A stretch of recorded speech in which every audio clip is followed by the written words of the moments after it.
Witness, huling pagdalaw ni Kong Pulong kay Tatay Digong. Ngayon po, kakagaling lang po sa loob ng detention facility ni Mr. Bong Duterte. Siya po ang bunsong kapatid ni Tatay Digong. So, Sir Bong, kamusta po si Tatay Digong? He is doing well.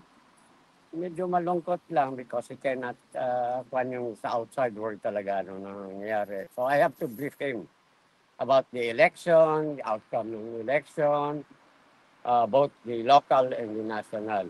And very happy na I told him you got a very overwhelming vote as mayor of Davao again. So masayang masaya sa. Ano po sinabi niya in particular? Nung sinabi niyong tambak ang kanyang panalo? Ako ang nagsalita nga sa kanya, sabi ko, grabe yung outcome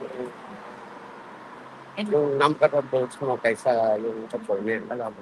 At saka, ang Vice Mayor Basteren, including si Congressman Pulong, and yung anak niya, si Omar, also won the congressional seat, 2nd District.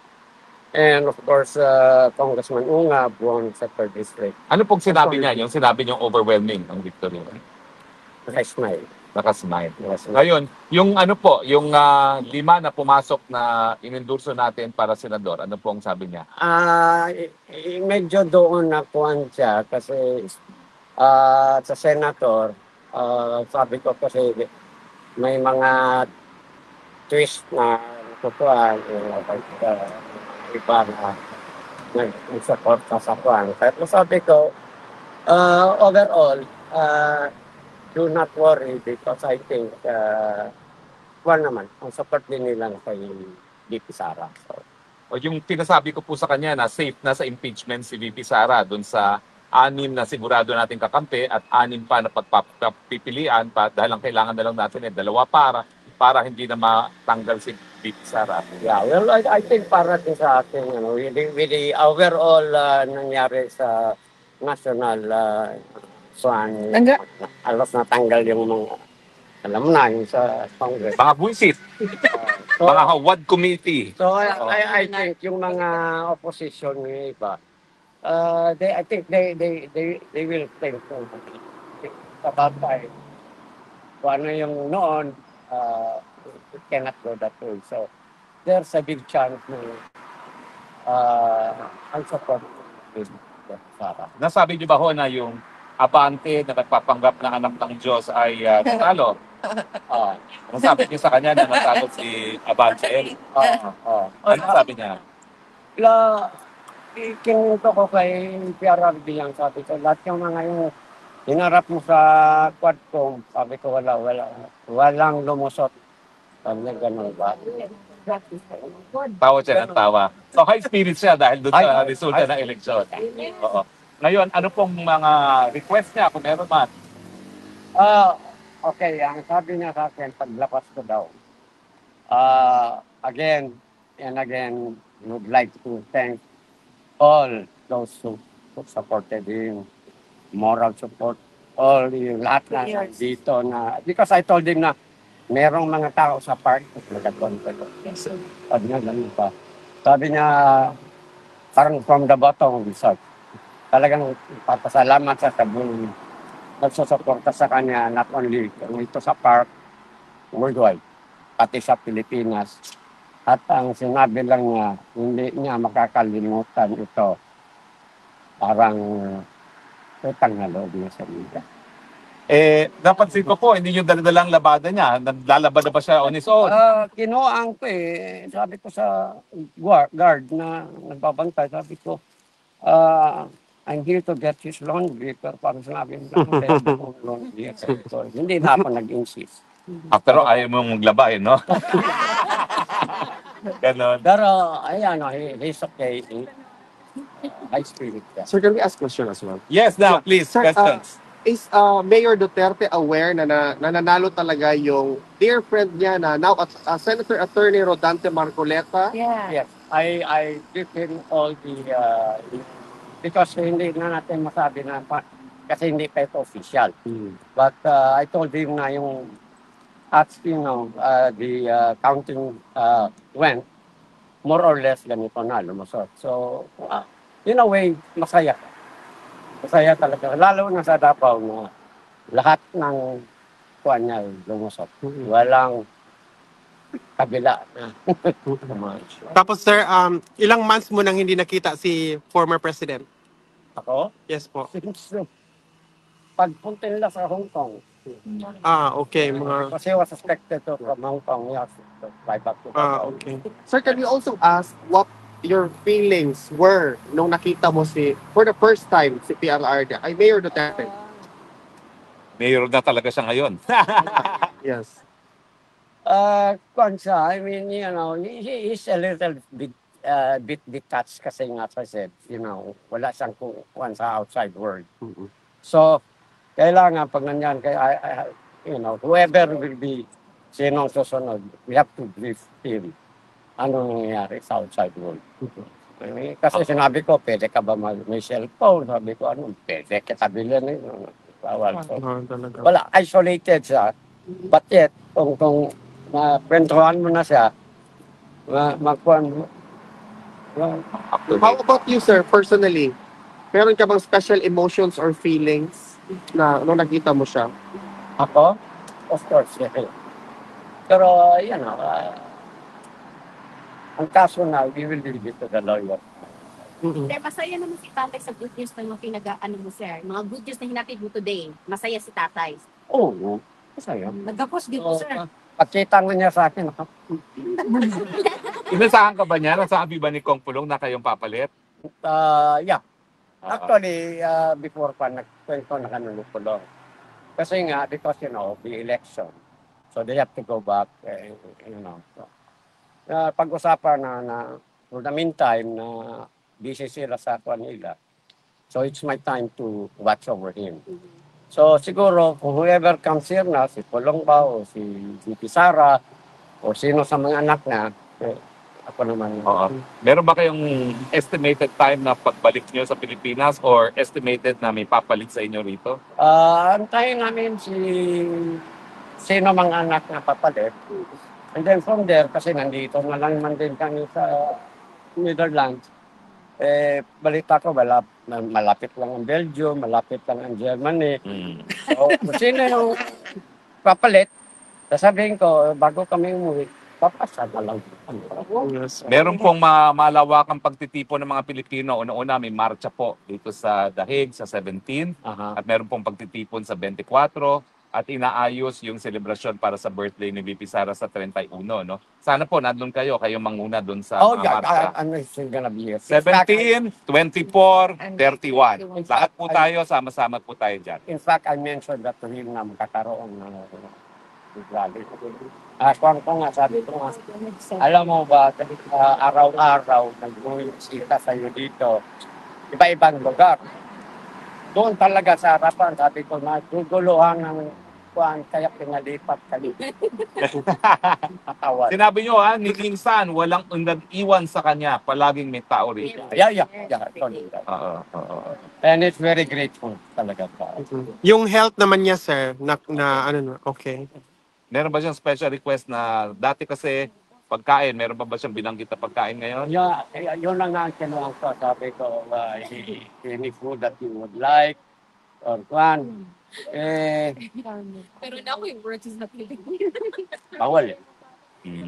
Bawal. Saka isa pa kanina, because you know, yan pagpasok ko, I have to divest all my, wala akong dala, cash. Nung nagkikwentuhan na kami, sabi niya, may pera ka kay bilihan mo ako Coke. Ang konsiro ni tatay. Kung na lang, usapan mo sa gwardiya to. Pagbalik ko, bayaran nga. Wala akong kasabi ko.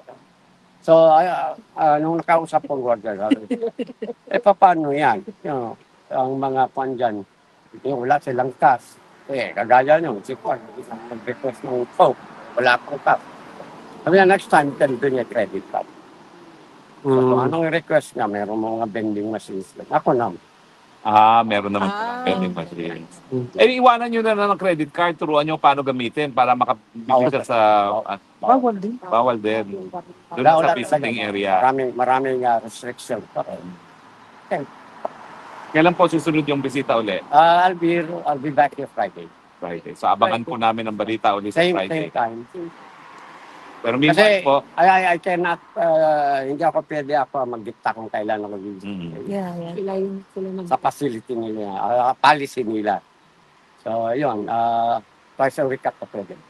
so Sir Bong, marami po kasi mga Pilipino nagtitipon-tipon dito sa Europe, nagpapakita ng suporta. So kung hindi po pumapatak ng araw ng Tuesday and Friday na araw ng bisita nyo, pwede nyo rin sila puntahan, no? Pwede. Sama tayo.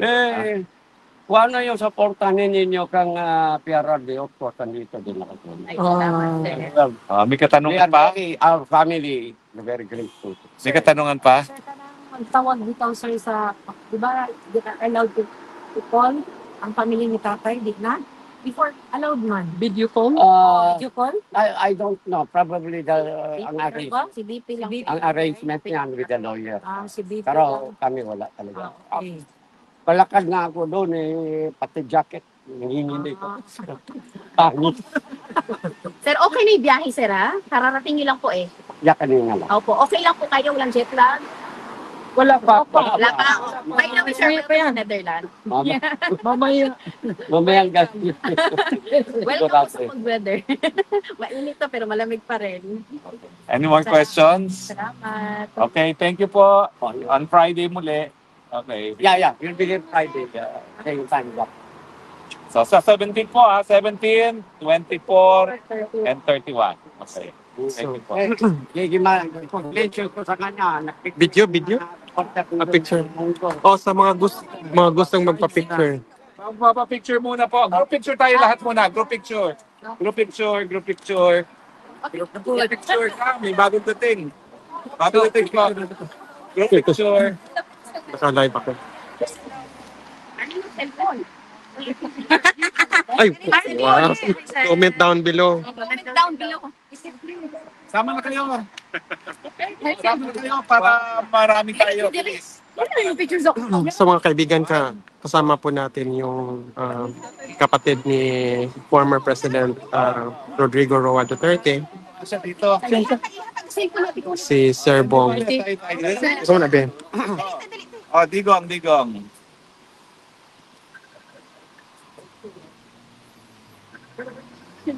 Okay. Duterte. Duterte! Duterte! Bring Him home! Bring him home! Bring him home! Sir Bob, ito tapos ang siya binigyan ko. Ganito, ganyan lang. 1, 2, 3. Bangat. Ano ba? Bangat. Iwi.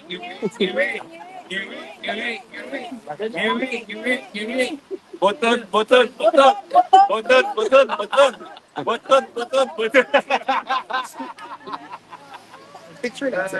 So guys, kasalukuyan po nating binivideo yung ito. Naka-live po tayo ngayon through Please below your questions. kay ano to kay Kiss na I kiss kay attorney to. Hindi tayo pwede mag-ano dito. So, hindi ko po alam kung kailan ko to i-end live. So, andito yung mga ano natin.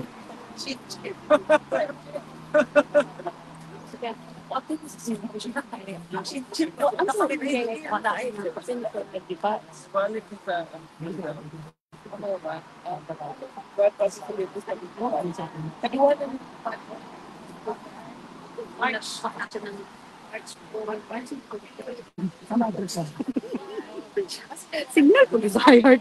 Wala na ko kakuan po. Opo ko ka-update kung kuan mo ba. Naka-mute. Wala na ka-mute. Wala ka naman yan. Kapakabuan natin yung bowling ka. Ay, hindi na mag-gusto yan.